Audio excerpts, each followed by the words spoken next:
ang waitlisted beneficiaries sa Baguio City, Kabayan, Benguet, Balaoan, La Union, Mabalacat, Pampanga ay natanggap na po ang kanilang SAP. Ang weighted beneficiaries naman po sa mga geographically isolated and disadvantaged areas, GIDA, in Bulacan ay ongoing. Ang mga waitlisted beneficiaries are based on the submitted certified list of LGUs and have undergone deduplication. Ito po yung mga kabahagi ng 5 milyon na mga bagong pangalan na inutos na presidente na bigyan ng ayuda. Pumunta naman po tayo sa mainit na issue ng traditional jeepneys. Kung inyo pong matatandaan, may sinusunod po tayong hierarchy of public transportation modes. Buses po ang nasa taas, ang mga modern PUVs, ang UV Express at traditional jeepneys. Ngayong nasa second phase na po tayo ng Public Transportation Operation Services of the Road Sector, nagsimula na po ang operasyon ng Modern Public Utility Vehicles. Meron na po tayong 31 ruta ng bus, samantalang may 24 na ruta na nabuksan para sa mga Modern Public Utility Vehicles. May 10 pa pong ruta ng Modern Public Utility Vehicles ang magsisimula bukas at ito po ay nasa sa ating screen ngayon. Now, kung matatandaan nyo po sa briefing na ito, una ninyong narinig ang 15 ruta ng Modern Public Utility Vehicles na binuksan noong Lunes, June 24. 9 na ruta naman ang binuksan kahapon, June 24 ng LTFRB. Pagkatapos nito ay ang mga UV Express. Kung kulang po talaga ang masasakyan, kinikonsidera na po ang pagbabiyahe ng mga traditional jeeps basta sila po ay roadworthy. Samantalang mga tsuper na magsusunog ng PUJs at ang sinasabing tinatapatan raw ang modernization at phase out ng jeep sa gitna ng COVID-19 pandemic, wala pong katotohanan na tinatapatan natin ito. Hindi namin tinatanggal sa mga tsuper ang kalayaang magpahayag, ngunit maaari tayong magpahayag ng hindi nananakot po. Ang modernisasyon ay hindi tinaon sa panahon ng pandemya. Wala nga pong nakakita sa kanilang crystal ball magkakaroon tayo ng ganitong pandemya. No? May 3 taon na po talaga ng pinirmahan ang Omnibus Franchise Guidelines para sa modernization ng mga jeepneys. Kung maalala ko po, 2016 pa po ito, unang taon nung ako'y kongresista pa, yung taon na yon gusto na nga ipatupad ang jeepney modernization pero binigyan na po ng 4 na taong palugit. May suportang binibigay ang pamahalaan sa mga tsuper at operator na interesado. Kasama na po dito ang 160,000 subsidy kung gusto po nila magpatakbo rin ng modern jeepney. Binigyan po ng 3 taon na transition period na nag-extend hanggang Disyembre ngayong taon. Kapakanan ng commuter ang aming iniisip, hindi ito usapin ng mayaman o mahirap. Pumunta naman po tayo sa Domestic Travel Protocol na inilabas ang Joint Task Force COVID Shield at maraming salamat po kay General Eleazar for giving us this diagram.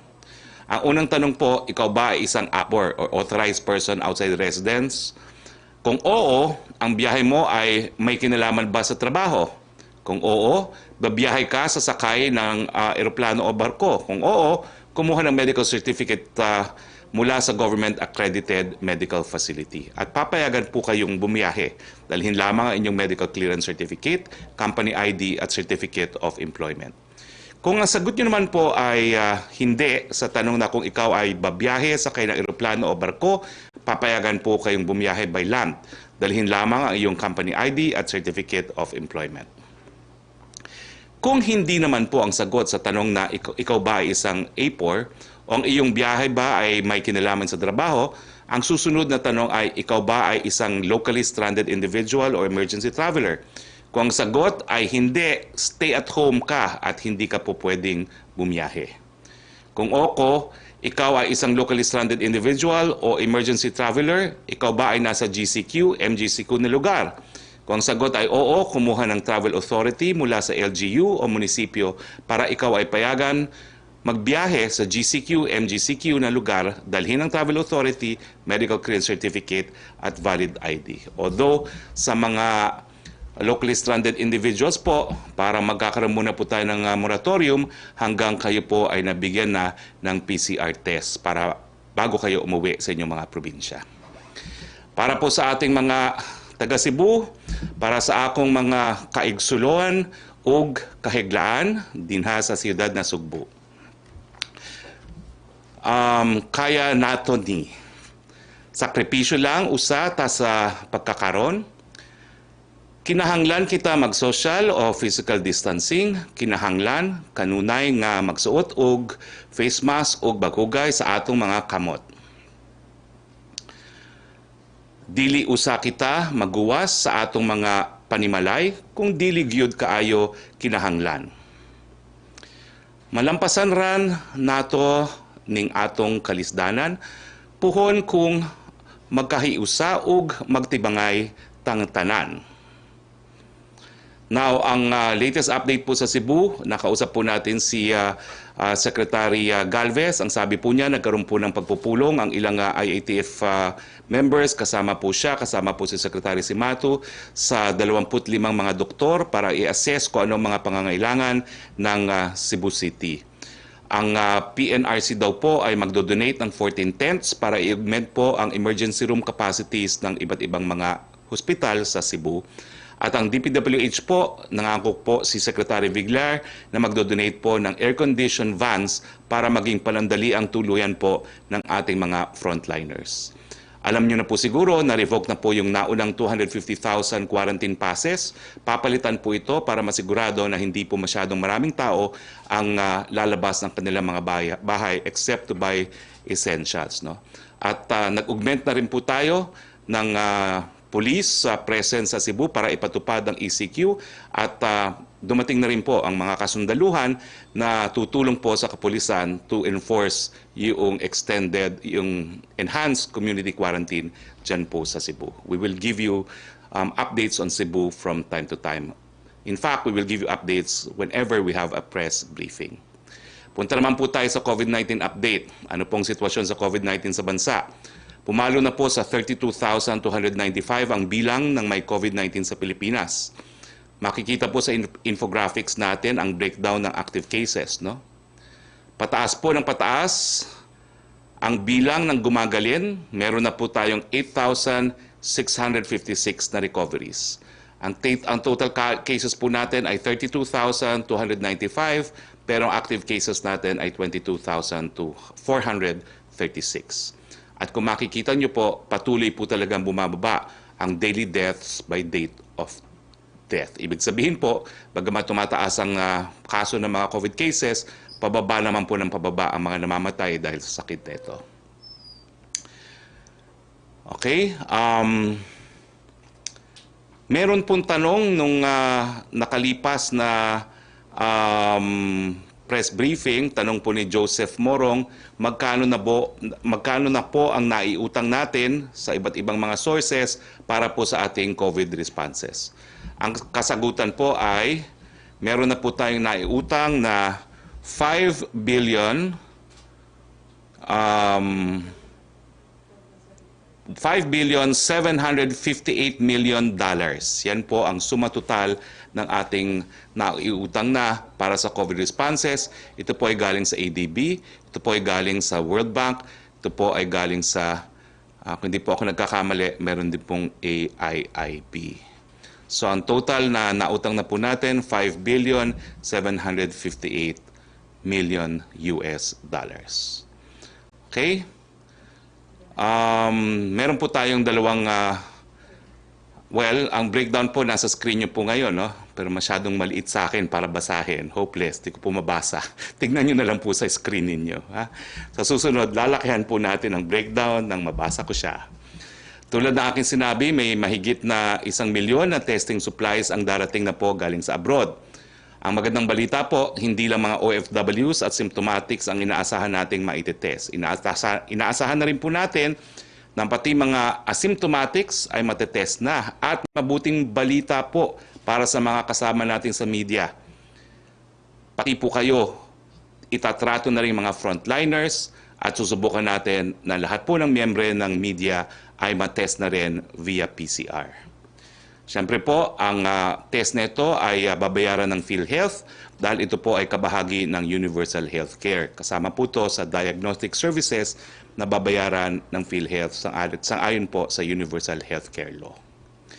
Okay, dito po nagtatapos ang ating briefing. Meron po tayong dalawang pangunahin. Unang-una po, si Kalihim Vince Dizon ng BCDA at ang ating T3 SAR.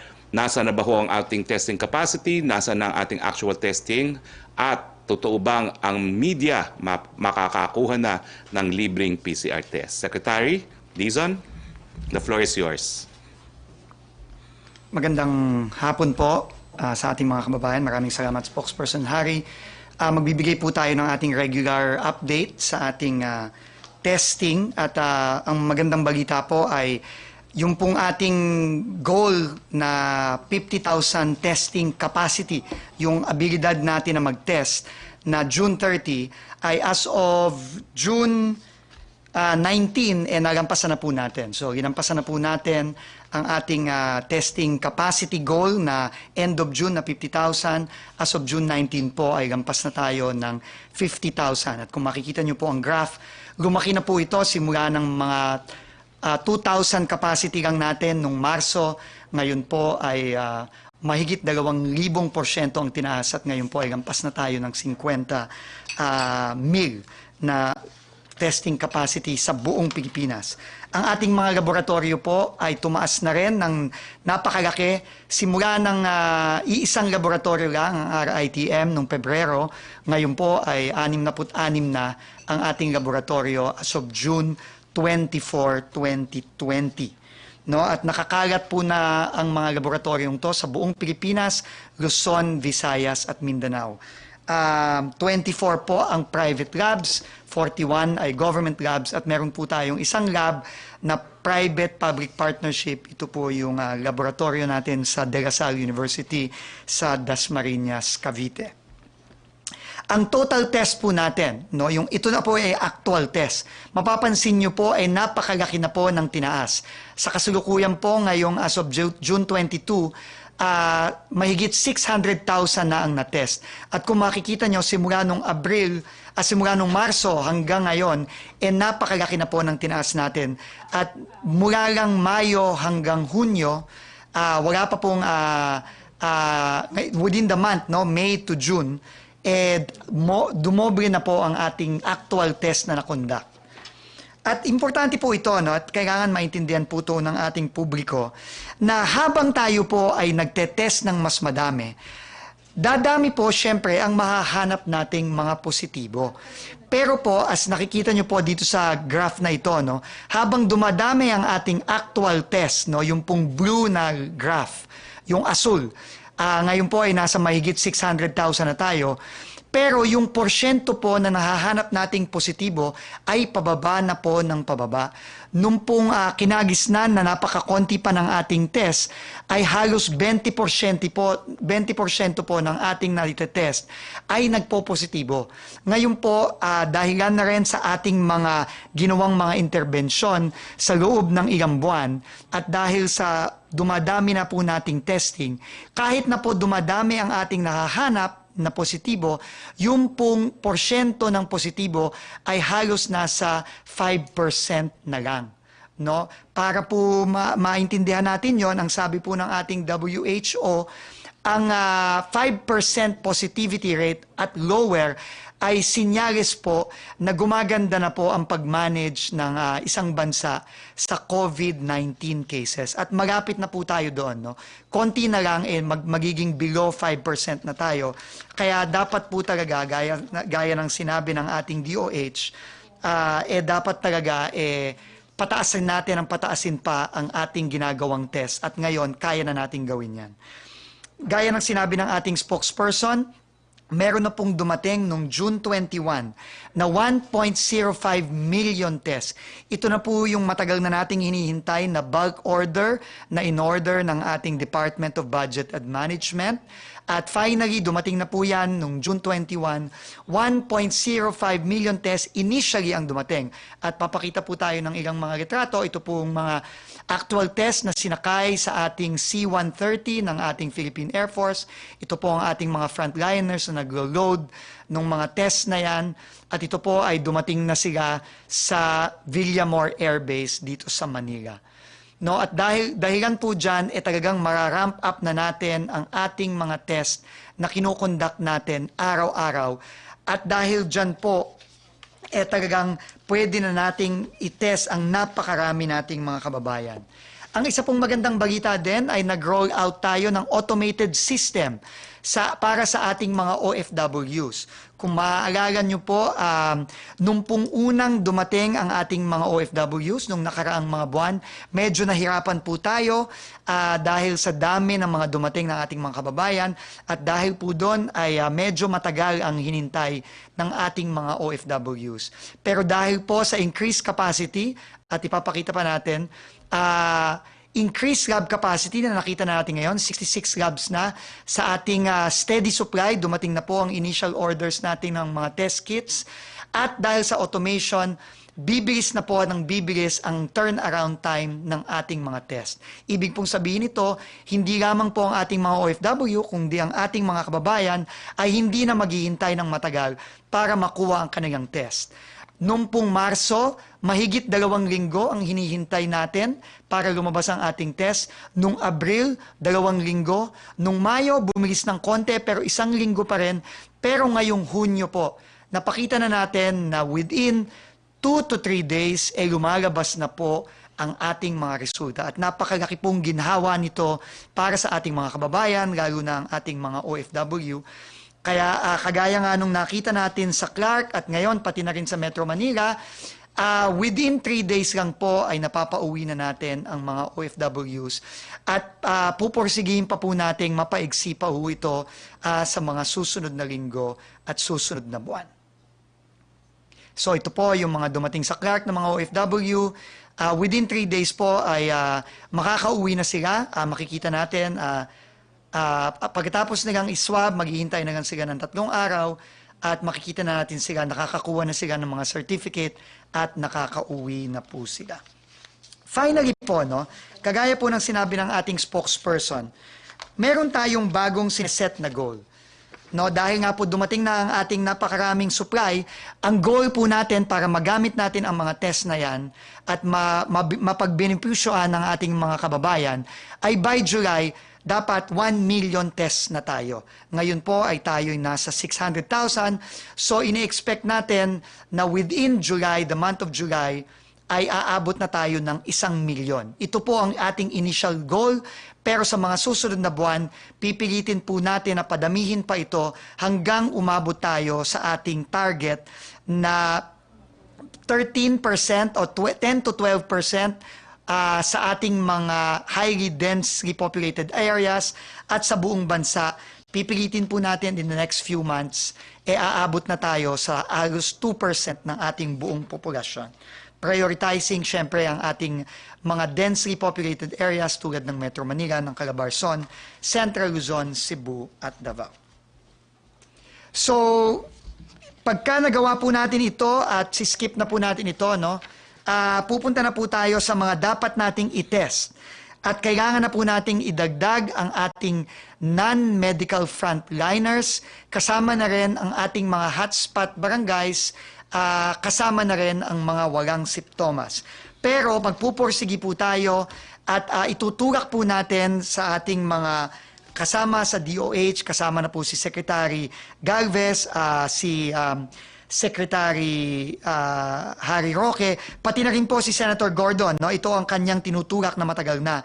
Dapat po, dadagdagan pa natin ang iba't ibang mga kailangan nating itest. Kasama na po ang ating mga kasamahan sa media at kasama na rin po yung mga kasama natin na babalik na sa trabaho sa mga susunod na araw. Maraming po salamat. Yun po ang ating update. At maraming po salamat sa suporta ng ating private sector partners, lalo na po ang Philippine Red Cross sa pamumuno ni Senator Dick Gordon. Maraming salamat po. Maraming salamat, Secretary Dizon. Meron pa po tayong pangalawang... okay. Maya po siguro, hahabol po ang ating Chief of Presidential Protocol and Presidential Assistant on Foreign Affairs, si Robert Borge, para po pag-usapan naman ang 36th ASEAN Summit, kung saan ang Vietnam ang host country. Dadalo po ang Presidente at ilang mga miyembro ng gabinete bukas, pero it is by live, it is online ASEAN Summit po. No? So habang hindi pa po handa si Chief Borge. Siguro simulan na natin ang ating tanungan. Nandiyan na pala si Chief Borge. Chief Borge, for your advancer on what will happen to the 36th ASEAN Summit, please. Maraming salamat po sa para sa na samahan kayo ngayon ito briefing President Rodrigo 36. President Rodrigo will join the third ASEAN Summit, which will be held on June 6, 2020 by video conference. In line with the theme Cohesive and Responsive ASEAN, President Duterte and his ASEAN counterparts will review current and explore new avenues for enhanced cooperation to strengthen the regional capacity to address the challenges posed by the COVID-19 pandemic. Their discussions build on the agreements adopted during the special ASEAN Summit on COVID-19 last April, seeking ways to facilitate the region's transition to the new normal and post-pandemic recovery. With Vietnam as chair, the leaders will talk of progress of various community-building initiatives under three pillars of ASEAN, which are political security, economic, and cultural, and the way forward. They will exchange views on international and regional issues, including maritime security. In addition, leaders will have an opportunity to interface with parliamentarians, youth representatives, and business leaders from all over ASEAN. A special session, Women Empowerment, Digital Age, will also be held to mark the 25th anniversary of the Beijing Declaration and Platform of Action on the Rights of Women and Gender Equality.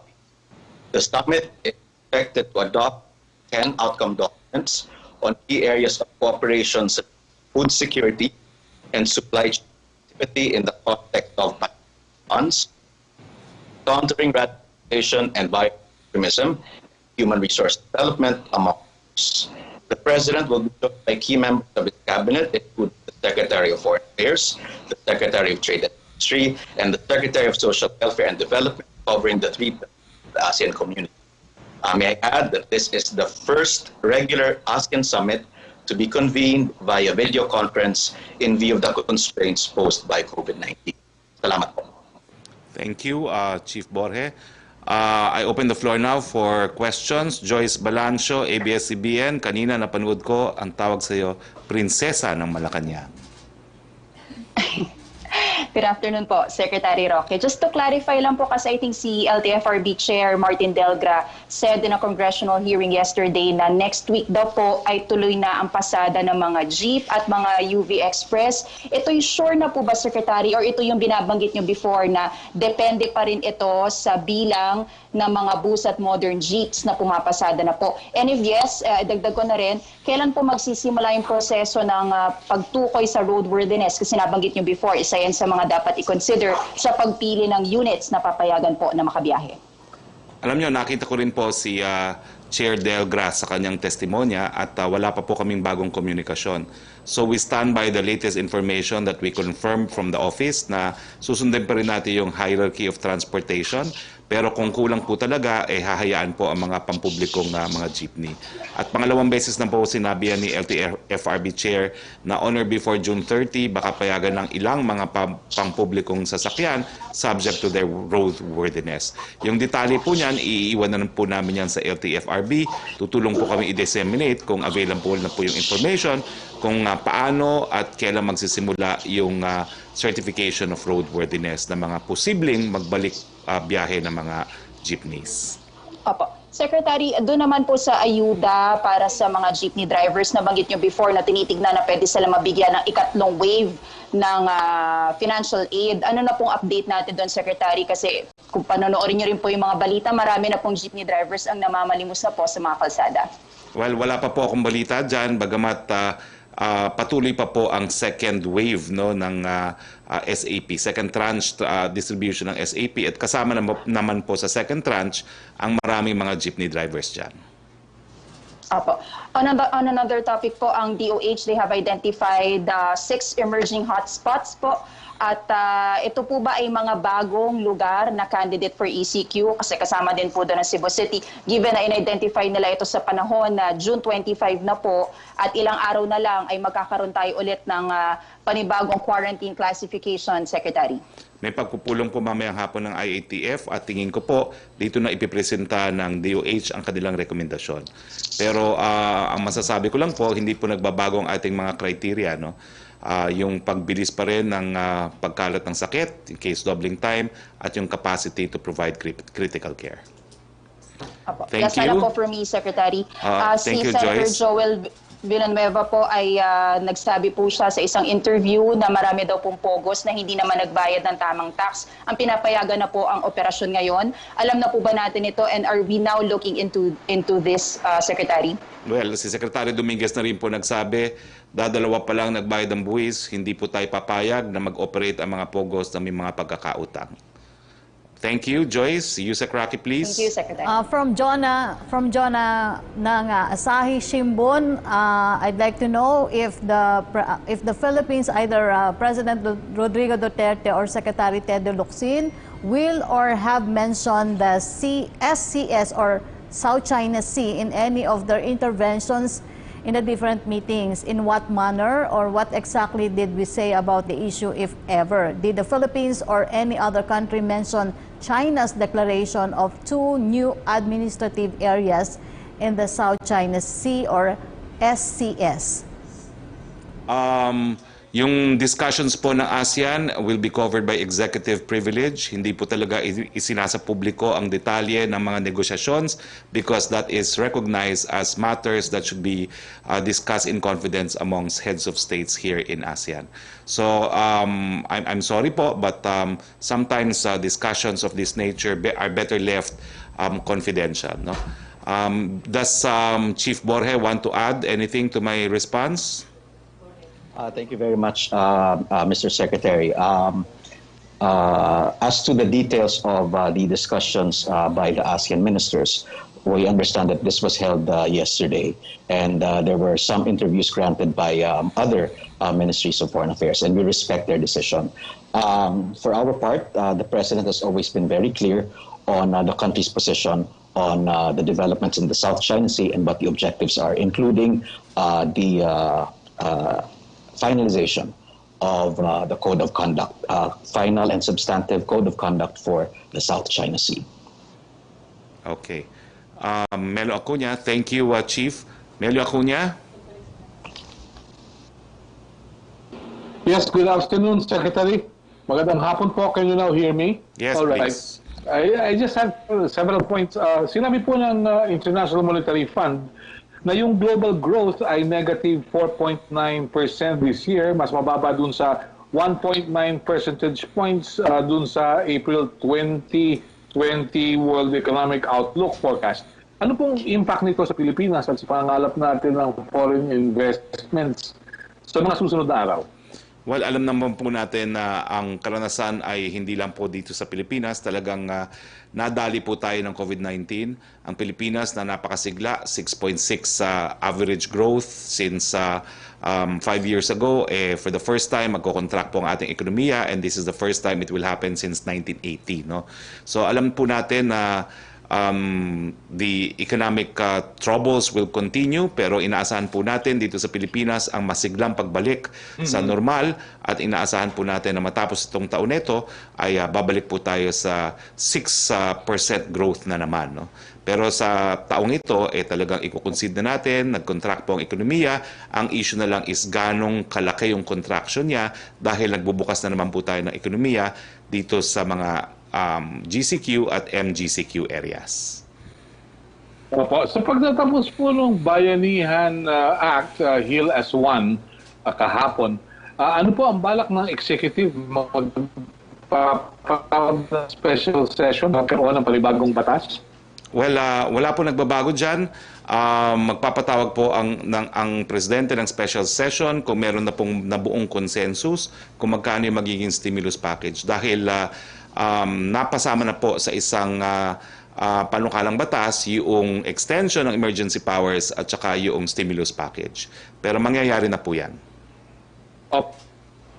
For you and for USEC Dizon, what Secretary Dizon headwinds po. and what lessons have we learned from the implementation ng ating Heal as One law? Well, importante po yung nabigyan po tayo ng leeway para bumili ng lahat ng ating pangangailangan unrestricted by the Government Procurement Act. At naging napaka-importante rin po yung kapangyarihan ng executive to realign funds within the same executive branch of government.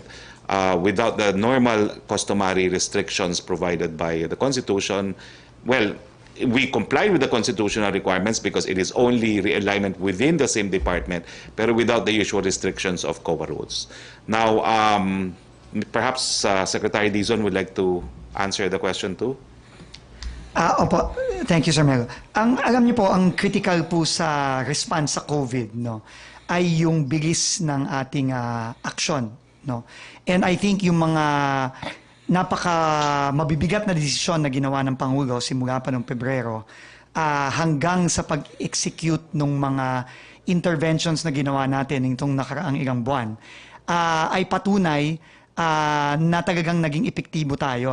Kung ikukumpira lang natin ang Pilipinas sa mga similarly populated countries throughout the world, ang kaso po natin na ngayon ay 32,000. Kung ikukumpira natin sa mga malalaking bansa tulad ng Amerika, tulad ng mga bansa sa Europa, tulad ng bansa sa Latin America, katiting lang po ito kung ikukumpira natin sa mga kaso at mga namatay sa mga bansang ito. Kaya yun po, kaya nagpapasalamat po ang gobyerno na nagtulong-tulong po ang buong gobyerno, ang Kongreso, pati na rin ang private sector para talagang labanan itong COVID-19. Yes, thank you, Melo. Back to you, Sec. Roque, please. Okay, tanong po mula kay Jopel Peleño of DWIC. Follow-up po niya ito dun sa mga traditional jeepney. Paano daw po mabibigyan ng kasiguruhan ang mga tsuper ng traditional jeepney na sila po ay makapamasada na at hindi kukuha ng karagdagang modernized o modernong jeep sakali po magkaroon ng kakulangan sa public transportation? Wala pa kasiguruhan.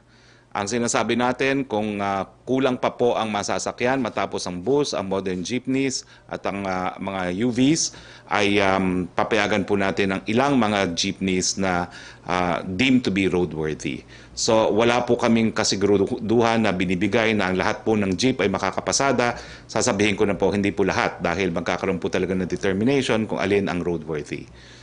Next question, please. Tanong pa rin mula kay Jopel, tungkol naman po sa National ID System, mayroon na po bang maitutulong ang National ID System sa kampanya ng pamahalaan kontra terorismo?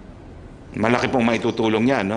In fact, kailangan natin ng ID system hindi lamang sa laban sa terorismo dahil malalaman na natin kung ang tunay na identity ng isang tao. Maiwasan na po yung mga fake identity. Makakatulong din ang National ID system sa pag-distribute ng ayuda para wala ng double beneficiaries, yung isang tao nakakakuha ng multiple. At importante rin po yan sa universal healthcare para alam natin kung sino na ang mga nakakuha ng ayuda galing po sa universal healthcare law. Next question, please. From Rosalie Cos ng UNTV, ito po nasagot niya unless na magkaroon lang po kayo ng panibagong dagdag dun sa tanong niya na banta daw po na ilang trans group na sunugin na lang yung kanilang traditional jeep. At may balita daw po na totoo ba daw na bibiyahin na next week ang traditional jeeps? Nasagot na po yan. Joseph Morong of GMA. Hi, sir. Good afternoon. I have questions for you and Secretary Vince. But pero sa inyo po muna, sir. Sa Bayanihan Act, it's going to expire, no?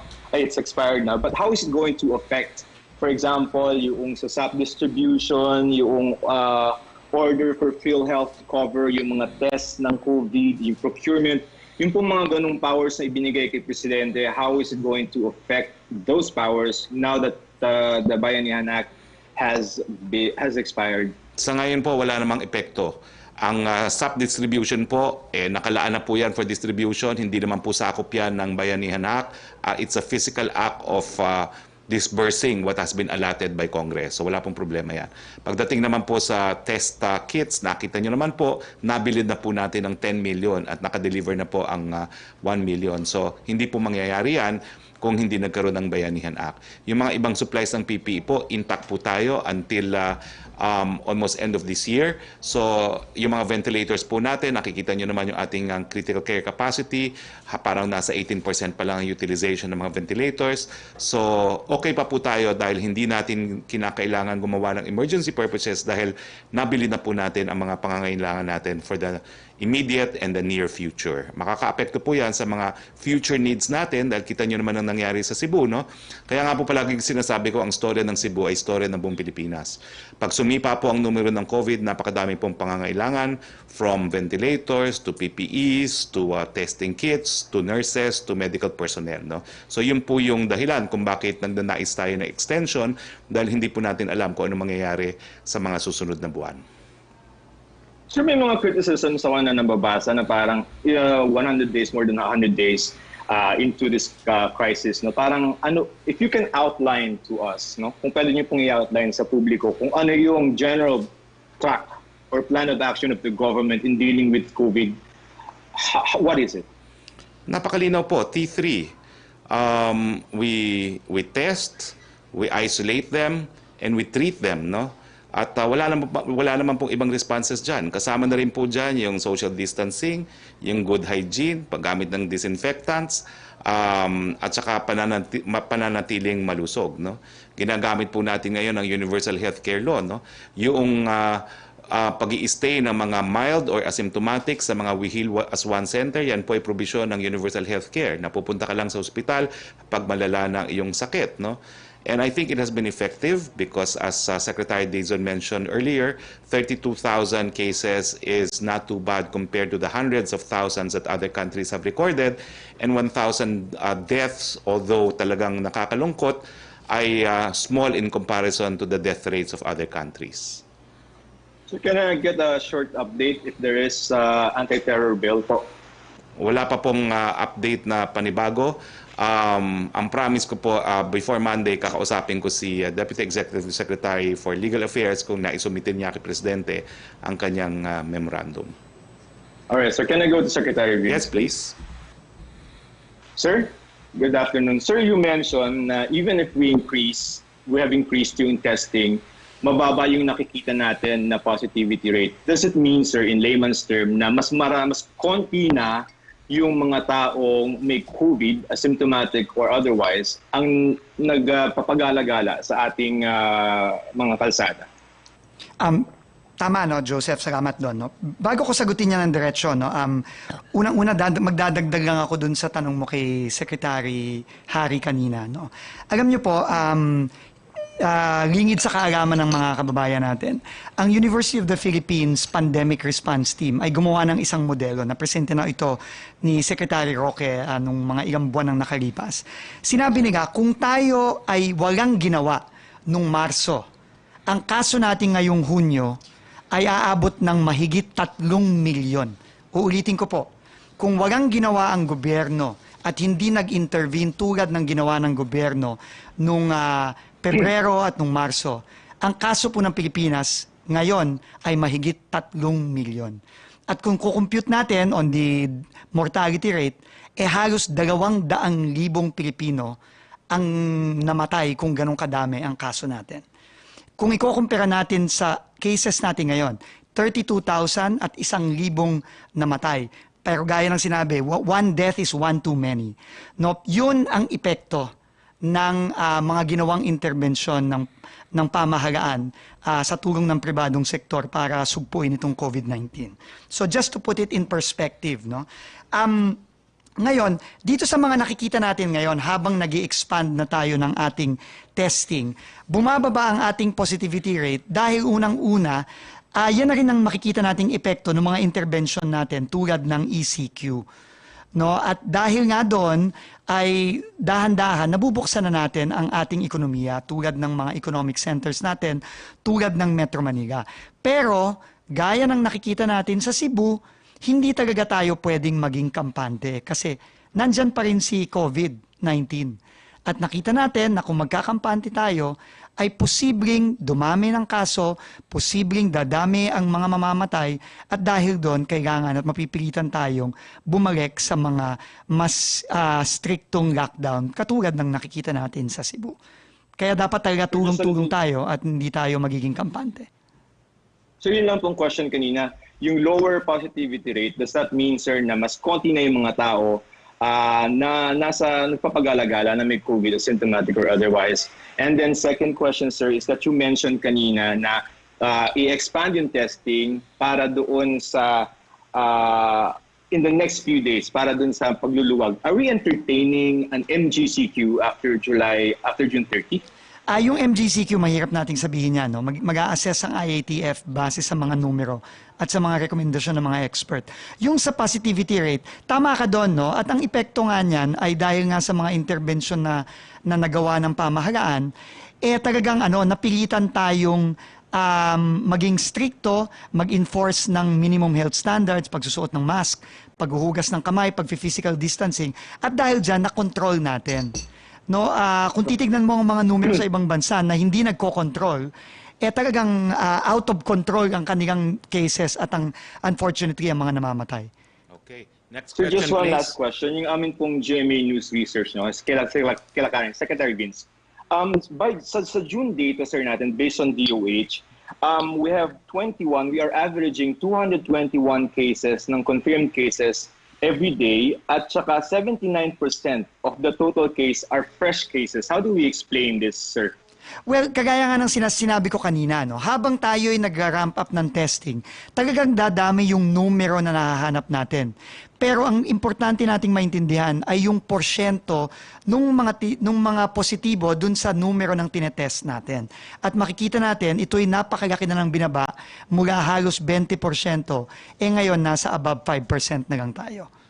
Okay, sir. Thank you for your time, The time Secretary. is 12:44. Thank you, Joseph. Yusek Roque, please. From Chris Jose ng Remate Online, napilitan na po ang maraming na stranded na OFW sa Saudi Arabia na nagbenta daw po ng kanilang mga dugo sa halagang 500 riyal o tinatayang nasa 6,600 pesos para makabili ng pagkain matapos mawalan sila ng mga hanap buhay na magsara ang mga pinapasukan nilang restaurants dahil sa COVID-19 pandemic. Ano daw po ang reaksyon ng palasyo sa usaping ito?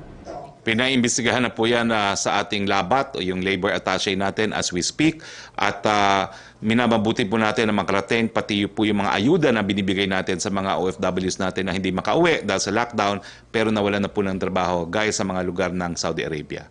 From Jopel Paleño of DWIC, may 250 OFWs na po nawalan ng trabaho sa Hong Kong at nais na pong makauwi dito sa Pilipinas. Sabi po ni Consul General Tejada na umaasa siya na sana'y makauwi na po within this week ang mga OFWs na ito. Kakayanin po kaya mapauwi sila dito sa Pilipinas sa loob ng linggong ito. Opo, nag-charter na po tayo ng isang eroplano para pauwiin yan.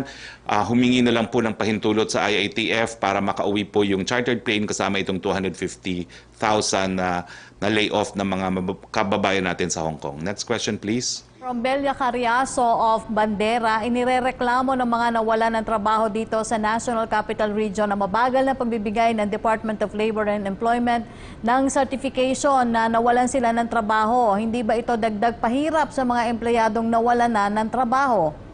Well, pinarating po namin yan kay Secretary Bello, pabibilisin po ang proseso. Kung meron pa kayong reklamo, iparating pa rin niyo sa amin. Alam po namin na kinakailangan yung certificate na yan para sa pagkuha ng iba't ibang klaseng ayuda. So, pinabibilis po yan. Thank you. Trish Tirada of CNN Philippines, please.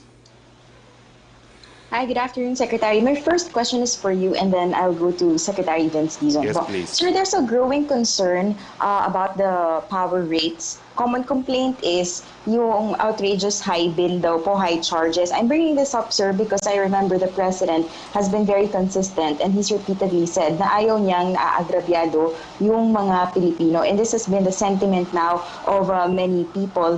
And especially, sir, na nasa pandemya po tayo. Ang tanong ko po is, nakarating na po kaya kay Pangulo itong mga concerns na ito? Although there was already an explanation na kagaya po sinasabi po ng Meralco na dahil to sa konsumong naipon sa mga hindi nabasahang buwan at mas mataas na konsumo during ECQ and because of the season, kapag mas mainit, mataas po yung konsumo. But is this something, sir, that the government wants to investigate or kung pwedeng mag-intervene yung gobyerno po dito? Nakarating na po yan kay Presidente at syempre naabala siya dahil sa panahon ng pandemya, hindi naman dapat bigyan ng additional pahirap na hindi naman kinakailangan ng ating mga kababayan. Ito po ang dahilan kung bakit mabilis naman po ang pagtugon yan ng ating ERC, sila po yung regulatory body, at pina-show cause order nga po nilang Meralco, bakit ganitong kamahal. I will follow up po kung anong latest dyan sa ERC na nag-issue na sila ng show cause order sa Meralco. Pagkakaintindi ko naman po sa Meralco, no, yung napakataas, inantay muna nila yung actual reading ngayon para makita kung magkano yung dapat bayaran talaga for the entire period na nasa ECQ tayo at MECQ, at yung suma total ay pwedeng bayaran ng gives, pero ibang usapin pa po kung ano talagang magiging desisyon ng ERC dun sa pagsipa ng sinisingil sa kuryente sa ating mga mamamayan. Thank you, sir. Sir, may please go to Secretary Yes, Vince please. Dizon po. Sir, yung Secretary Vince, you mentioned na posible pong madagdagan yung yung category ng mga maititest po natin in the coming weeks. Sir, just for everyone na hindi po nakakaalam sa process po, no, paano po nila maa-avail itong free testing ng government via PCR po? Unang-una po, no, para maintindihan po ng ating mga kababayan, ngayon na marami na tayong kapasidad na mag-test at dumating na nga yung mga test kits natin na bulto, no, yung order nating malaki. Maari na tayong mag-expand ng ating testing mula dun sa mga may simptomas papunta dun sa mga walang simptomas. At critical ito lalo na para sa mga kababayan natin tulad ng mga nasa media, lalo na yung mga cameraman natin na umiikot at kino-cover ang ating mga activities, matest na rin sila. At pwede silang pumunta sa mga laboratorio, pwede din silang pumunta sa mga private labs tulad ng Red Cross para magpa-test. Pero kailangan talaga, inirekomenda namin sa DOH na i-expand natin ang protokolyo para sa pag-test ng mga asymptomatics, lalo na yung mga non-medical frontliners, no? Napaka-importante noon, no? Kasi hindi lang protection yun para sa kanila dahil napakadalas na yung contact nila sa mga maraming mga kababayan natin, pero protection din yun para sa community, no? Na matest natin sila at siguraduhin hindi sila mahahawa at hindi din sila makakahawa. Okay. Thank you, Trish. And sir, one more question for Trish. Yeah. So sir, yung doon naman po sa contact tracing, I understand na nag-open po ng maraming slots for contact tracers. Doon po syempre marami din po yung nawalan ng trabaho at interesado po na mag-participate dyan sa pagiging contact tracer. Sir, what are the qualifications that you are looking for? And sir, sorry, follow-up ko lang din po doon sa kanina. So, bago po mag-take effect yung kumbaga yung policy na pwedeng mas mag-test ng ibang category pa po, we need to wait for the DOH kumbaga revised protocols po. Tama po ba? Tama po yun. No, kailangan hintayin natin ang revise. Although nag-expand na po several weeks ago, pero dahil nga sa pagdating na ng napakarami nating mga supplies at mga test kit, naiisip po namin na dapat na talagang i-expand pa natin to. Yung sa contact tracers po ay DILG po ang nag-handle niyan. I think naman napaka-basic lang naman ng mga requirements dahil nga kailangan natin ito at ikagawa, gusto din nating mag-promote ng job creation lalo na sa mga probinsya. Minimum 50,000 po yung i-hire natin this month of July na contact tracers. Na-finalize na rin po yung ating pagsapi sa libreng apps ng Google at Apple at na-designate na po ang safety.ph para maging implementing arm nitong app ng Apple at saka ng Google. Sa susunod na linggo, i-illustrate po namin kung paano ipapatupad ito. Makikita nyo po, hindi na kinakailangan magpirma ng mga forms sa mga jeepney dahil magkoconnect na lang po kayo by internet at i-record na kung saan kayo nanggaling, saan mga lugar ang pinag-istayan nyo. Maganda po yung app. We will illustrate it next week. Thank you, Trish. Back to you, Sec. Roque, please. From Francis Wakefield of Daily Tribune, may we get statements sa sinabi ni OWA Administrator Hans Leo Kakdak before the Senate Labor Committee that the displacement of overseas Filipino workers due to the new coronavirus pandemic may push the Overseas Workers Welfare Administration towards bankruptcy by 2021. Sa panahon po ng pandemya, ang OWA at ang PhilHealth hindi po natin papayagang malugi. So pagdating po sa OWA, suportado na po ng mga senador na bibigyan sila ng supplemental budget na 5 billion. No? At yan po ay patunay na hindi natin pababayaan ang ating OFWs, ang ating mga mamamayan sa panahon ng pandemya. Next question, please. Mula pa rin kay Francis, may we get comments sa sinabi ni Vice President Leni Robredo that the Philippines failed to act urgently at the start of the coronavirus pandemic and was still catching up with the response of other countries despite imposing one of the longest lockdowns in the world. She said that after 100 days of lockdown, the country is still far from beating COVID-19. Buong mundo po, we're far from beating COVID-19. I hope the Philippines can break this worldwide trend. Pero gaya po sinabi ng UP at ni Secretary Vince kanina, milyon-milyon po dapat ang nagkasakit na kung hindi po tayo nag-lockdown at minimum 200,000 na po ang namatay sana kung hindi tayo nag-lockdown. So tingin ko po, tama mga hakbang na ginawa natin, although we strive to do better at tignan po natin kung meron pang mga bagong strategiya. From Chrissy Aguilar, Inquirer.net, follow-up lang po ito dun sa statement ni Vice President Robredo na sabi niya, sana daw po meron detalye on where we are in our targets and how much po yung allocation sa testing and contact tracing. Ano po daw ang masasabi dito ng Malacanang? I invite the good Vice President to just ask what she needs to know. We will respond. That's part of my duties as spokesperson. Thank you. Mela Lesmoras, please, of PTV4. Hi, good morning, spokes. For Secretary Vince Dizon po, please. Yes, please. Yes, please. Opo. Sir Vince, tanong ko lang po sana, ano po ang update sa government intervention sa Cebu City, particularly sa ating test, trace at treat? Gaya po ng report ni spokesperson Harry kanina, marami pong interventions na ginagawa ngayon sa Cebu. Number one, talagang ini-enforce very strictly yung ating enhanced community quarantine at ang minimum health standards sa Cebu City. Revoke ang mga quarantine passes para masigurado na manatili muna sa kanilang mga bahay ang ating mga kababayan sa Cebu. Nag-set tayo ng targets for testing. No? Ang sinet nating target sa Cebu, sa buong probinsya ng Cebu, lalo na sa Cebu City, ay 2,500 to 3,000 tests per day.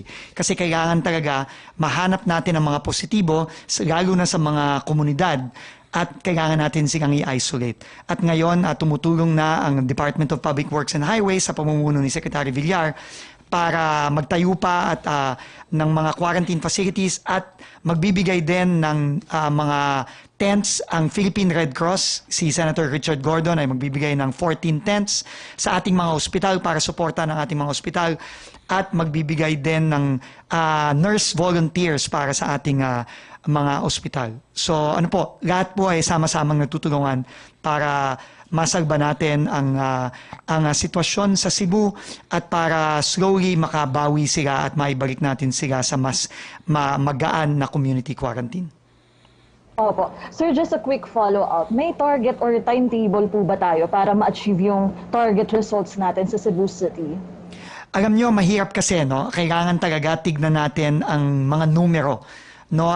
Pero kagaya naman ang nakita natin ng mga nakaraang buwan, kapag nag-i-intervene ang pamahalaan, naayos naman ang sitwasyon. Pero ang pinaka-importante na panawagan din ng pamahalaan is yung disiplina ng bawat kababayan natin. No? Kailangan talaga mag-cooperate at sumunod para talaga sama-sama nating masugpo ito. Kung walang disiplina, kahit na sino pang gobyerno ay mahihirapan na sugpuin itong problemang to. Opo. And my last question lang, Secretary Vince, for locally stranded individuals naman po. Sir, pwede po ba tayo magbahagi ng updates or may mga mensahe po ba tayo sa mga LSIs natin na patuloy pa rin dumadagsa sa ilang government facilities ngayon? Unang-una po, nag-organize na po ng task force ang NTF para alagaan ang ating mga LSIs. Sila po ay bibigyan ng pagkain, bibigyan ng temporary shelter. Pero po sa kasalukuyan, kailangan munang ihinto ang pagbiyahe ng ating mga LSI dahil magkakaroon na po tayo ng bagong protokolyo, no, dahil nga dumating na ang ating mga test kit, ay isasubject na po natin sa mandatory PCR ang lahat ng mga locally stranded individuals bago po sila bumiyahe papunta sa mga probinsya. Ito po ay para protektahan sila at ma-ensure na sila ay COVID-free, at at the same time kailangan ding protektahan natin ang mga communities at mga probinsya at LGU na patutunguhan nila. So, kailangan pong gawin yan sa mga susunod na araw. Thank you. Mela, we go back to you, Sec Roque, please. Questions from Arian Meres ng ABS-CBN. Yusek Berhere yesterday said that more COVID-19 cases are expected with the reopening of the economy. Is flattening the curve still a goal of the government? Yes. And ang ating nais mangyari is miski tumaas ang mga kaso, sapat po yung ating kapasidad para bigyan po sila ng medical care. No? So kung hindi po maiiwasan ang pagtaas, we are ensuring our capacity, our critical care capacity. Second question po niya, has the IATF discussed PCSO's call to resume its operations, and what is the decision? Hindi pa po. Wala pa pong desisyon at hindi pa po nadidiscuss. Alam ko po palagi tinatanong yan, but if PCSO can furnish me with a copy of their communication para ma-remind ko po sa IATF na dapat ma-discuss yan. Kasi lahat naman po na nagko-communicate, dinidiscuss, nag-submite yung mga sa horse racing, yung mga ganyan, diniscuss po lahat yan. Pero wala po akong discussion na narinig sa PCSO. Padala nyo lang po sa atin yung inyong letter request para ma-schedule sa agenda. Thank you, Yusek. Pia Gutierrez of ABS-CBN. Hi, sir. Good afternoon. Sir, I'll just expand on the question of Sir Melo kanina tungkol sa Bayanihan to Heal as One Act. So can we ask for the palace's assessment on the implementation of the Bayanihan to Heal as One Act as far as the following are concerned? Number one, in addressing the medical threat. Number two, in keeping the virus from spreading. And number three, in giving assistance to the public. Well, okay, sagutin ko po. Number one, hindi po tayo nagkulang sa kahit anong medical supplies na kinakailangan natin para harapin ang COVID-19 dahil nabili po natin lahat yan. No? We were unhindered by stringent procurement rules. Number two, as far as yung epekto po, nakita nyo naman po, bagamat tumataas, ikukumpira natin sa buong daigdig ay hindi naman po ganun kagrabe. We're third in ASEAN, but I think worldwide we have done a very good job, lalong-lalo na po sa pag-limit ng mortality. And the third question is, nakalimutan ko na. In giving assistance to the public. And as far as giving assistance to the public is concerned, meron po tayong 12 million beneficiaries na nadagdagan pa ng 5 million. No? So we benefited 17 millions on ayuda alone, but we had other forms of assistance including salary subsidy scheme, yung mga DOLE packages, at yung mga loans po for livelihood na pinamimigay po ngayon ng OWA, ng DOLE, ng DTI at ng Department of Agriculture. I think we've done a fairly good job. Alright, sir. Sir, on another topic, marami kasi mga jeepney drivers yung umasa doon sa sinabi ni Chair Delgra that they can operate next week. May plano ba tayong kausapin siya para ayusin yung mga pronouncements natin pagdating sa mga jeepneys? Kasi I don't think that this is fair to them at marami na sa kanila nagugutom ngayon. Well, ang sinabi po ni Chair Delgra, yung mga roadworthy jeepneys ay maibabalik siguro. So I don't think meron naman siyang sweeping statement na lahat ng jeepney ay papayagan. No? So yung kanyang qualifier na only roadworthy means hindi po talaga lahat ng jeepneys ay mapapayagan ng bumalik sa kanilang mga pasada. But yes, we will talk to Chair Delgra dahil talagang kami rin po dito sa OPS sa balita po nalalaman ko ano yung mga latest pronouncements po ng LTFRB.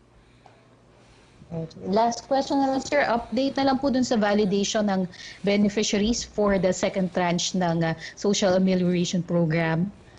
This was supposed to be finished by May. Bakit hanggang ngayon po natatagalan pa tayo dito sa processing na ito, sir? Well, kasi po ito yung 5 million additional names na vinivet nila, no? Pero nakita niyo po sa report natin kanina, nagsimula na po tayo magbigay doon sa mga waitlisted beneficiaries, no? Ito na po yung mga 5 million. Nagsimula na po ito sa Benguet, sa Bulacan, sa La Union at sa Pampanga, no? At inaasahan po natin na matatapos nga po ang distribution. Ang aim nila is this week. Thank you. Thank you, Pia, see you sa Roque again. Tanong mula kay Virgil ng GMA News Online. Yung unang tanong niya, nasagot niyo na po about dun sa OFW sa Saudi Arabia na napilitang magbenta ng dugo para mabuhay. Ang second question niya, is there anything that could give the President a change of heart about the anti-terror bill or make it more acceptable given the division it has caused among the people? Wala pa pong desisyon, so I do not know why there should be a change of heart. Wala pa pong desisyon. Let's wait for his decision. Ang huling tanong ni Virgil, how can the government help students who have no budget for internet service and no access to mobile devices so that they can participate in distance learning? Well, isang bagay na po na sinabi ni Presidente at ni Secretary Briones yung pagbibigay ng transistor radios para dun sa mga lugar na hindi po mararating ng computer. Pagdating naman po sa actual gadgets, I'm sure po merong programa na sisimulan ng ating gobyerno at sigurado rin po ako na ating pribadong sektor ay gagawa rin ng mga hakbang para makapagbigay din po ng mga gadgets sa ating mga kababayan. Pero ulitin ko po, kung hindi available ang internet, radyo, TV, kung hindi pa rin available ang kahit ano dun sa lugar na yan, modular po ang gagawin natin. Sisiguraduhin po natin na patuloy ang pag-aaral ng lahat ng ating kabataan sa panahon ng COVID-19. Question naman po ni Faith Brown ng NHK Japan Television. Yung question niya, with the recent rising tensions in the South China Sea, despite the pandemic, will the President address the West Philippine Sea issue at the ASEAN meeting tomorrow? Chief Borge, would you like to answer that question, please?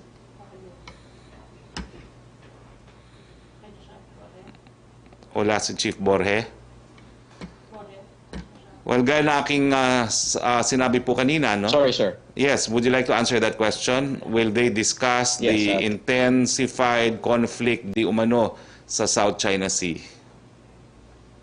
Thank you very much, Mr. Secretary. That would fall under international and regional developments. And that's a general discussion point in ASEAN. And again, gaya ng sinabi natin kanina, the President has always been very consistent in his participation sa ASEAN summits. Lahat ng mga important positions of national interest to the Philippines ay kanyang ina-advance. Kasama na dito ang nangyayari sa South China Sea and Migrant Workers Affairs.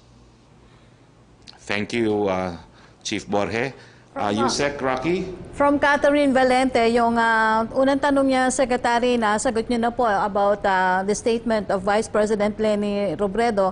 Yung second question niya, also VP Robredo rin po says that detention of up to 24 days without a warrant under the anti-terror bill is a violation of the Constitution. The Constitution specifically states that for a warrantless arrest hanggang 3 days lang. She also says there are objectionable provisions in the proposed measure because they are bound to be abused. Ano daw po ang reaction ng Palace dito? Well, kanya-kanyang pananaw po ngayon yan, no? Ang importante ay meron bang probisyon na lumalabag sa sa ating saligang batas dito sa panukalang batas na ito. At ang pangako naman ng Presidente, hindi siya magre-rely sa mga rekomendasyon dahil abogado rin siya, naging fiscal pa siya, alam niya po ang criminal law niya at siya mismo ang magsisiguro na wala pong probisyon sa panukalang batas na ito na lalabag sa ating saligang batas. Pagdating po dun sa mga periods of detention, if I'm not mistaken, yung 36 hours po ay nasa revised penal code at ulitin ko lang po, ang pre-trial detention ay hiwalay po yan doon sa warrant of arrest. Ang pre-trial detention is for the purpose of preventing escape at saka preventing tampering with evidence. Ang warrant of arrest po is for the purpose of acquiring jurisdiction over the person of the accused. Opo, ang tanong, may 30 tanong dito para kay Secretary Vince Dizon mula kay Samed Danilla. Ilan na po ang actual daily test na nagawa ng Department of Health accredited labs at ano po ang goal ng government na daily test? Nung pong nakaraang buwan, nasa 8,000 lang tayo. Ngayon ay dumoble na, nag-hit tayo ng 16,000 per day. Pero kulang pa rin ito. Kailangan at the very least aabot tayo ng 20 hanggang 25 mil, 20 to 25,000 tests a day. Yun po ang ating goal, and dahil nga dumating na itong mga steady supply natin, tingin ko sa mga susunod na linggo ay maaabot na natin to. Mula po kay Celarina Monte ng Manila Shimbun para pa rin po kay Secretary Vince Dizon with the target to increase test. Who will shoulder daw po the tests? Ito po ang pinopropose natin na kailangan po dahil nga sa universal healthcare at dahil sa pangangalaga ng ating gobyerno at ng ating Pangulo sa ating mga kababayan, dapat po lahat yan ay shoulder ng PhilHealth. Ang last question po mula pa rin kay Celarina. You compared the Philippines with US, European countries insofar as COVID cases are concerned, but how are you going to compare the Philippines with its neighboring countries? Alam niyo po, dito po sa Asia, I think the Philippines has probably one of the lowest cases as well as one of the lowest deaths. Pero gaya ng sinabi ni spokesperson, dito sa laban sa COVID, walang magaling dito. Lahat hirap, lalo na kitang-kita natin, pati yung mga mayayaman na bansa na di hamak na mas magaganda ang mga pasilidad sa healthcare kaysa sa atin, mas hirap pa dito. So kailangan dito tulong-tulong, kailangan dito mabilis na desisyon, mga matatapang na desisyon na ginawa natin din nung nag-uumpisa pa lang to. At gaya nga ng sinabi ng UP Pandemic Response Team, kung di natin ginawa yung mga ginawa natin, nasa 3 milyong kaso tayo ngayon. Siguro mahigit na 200,000 tao ang mamamatay. So, may mga bansa na mas magaling, definitely. Pero lahat ng bansa dito, pati yung mga magagaling, nakikita natin na hindi pa rin nahihirapan pa rin. So, dapat lang talaga, tuloy-tuloy lang ang ating efforts at pabilisin pa natin at pagandahin pa natin ang ating response. We're out of time, pero bago po tayo magtapos, I'd like to give Chief Borre an opportunity to make a closing statement. Chief, kasi medyo choppy ka nung ikay nagsalita kanina, so I'd like to give you the floor for your closing statement by way of advancer for the ASEAN Summit tomorrow.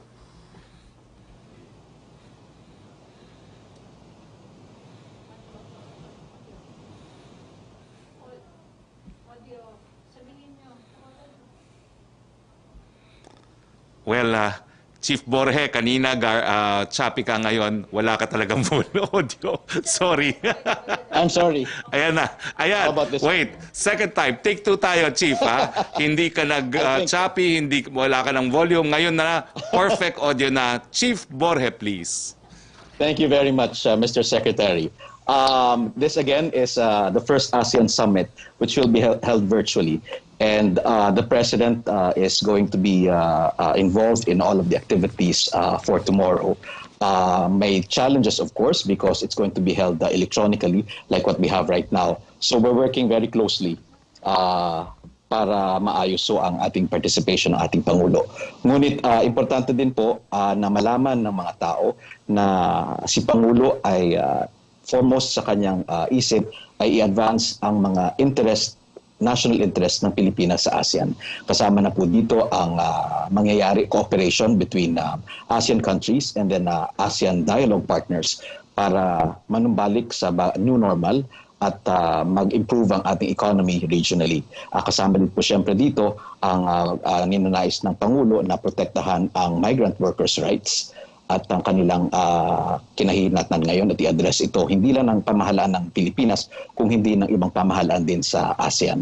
At kasama din po dito, siyempre, ang usapin ng peace, order, and security, hindi lamang sa Pilipinas at ASEAN, kundi sa ibang parte din ng mundo. So the President will remain actively engaged with his counterparts to advance the Philippines' national interests in ASEAN and beyond. Maraming salamat po.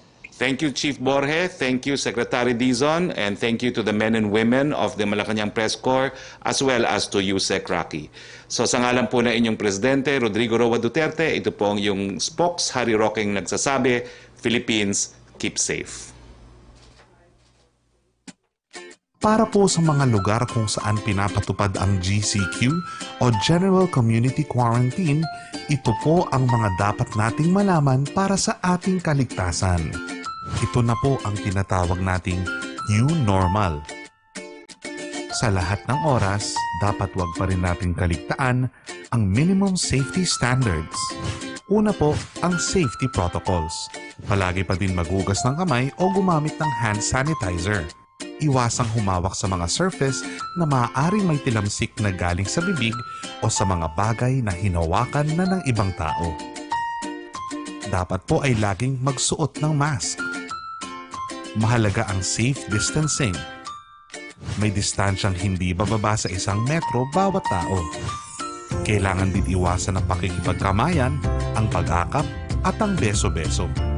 Kahit nagpapapasok na ang ibang opisina, sana'y unahin pa din ang work from home hanggat makakaya. Obligasyon ng kumpanya na magbigay ng shuttle service para sa mga empleyado at hinihikayat naman po ang mga kumpanya na ipatest ang mga empleyado upang makasigurado na wala silang taglay na virus. Ito po ang mga pwede nang gawin. Pwede na po ang pang-individual na exercise sa labas ng bahay gaya ng walking, running, dancing, at biking sa loob lang ng GCQ areas. Hanggat maaari ay huwag muna magtipon-tipon.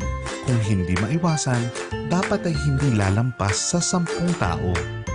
Muli, mahalaga ang safety protocols at safe distancing. Dapat pa din pong manatili sa loob ng mga bahay ang mga may edad na gaya ng mga senior citizen. Hindi rin dapat lumabas ang mga may sintomas ng sipon, ubo, trangkaso. Hindi pa rin po dapat lumabas ang mga bata.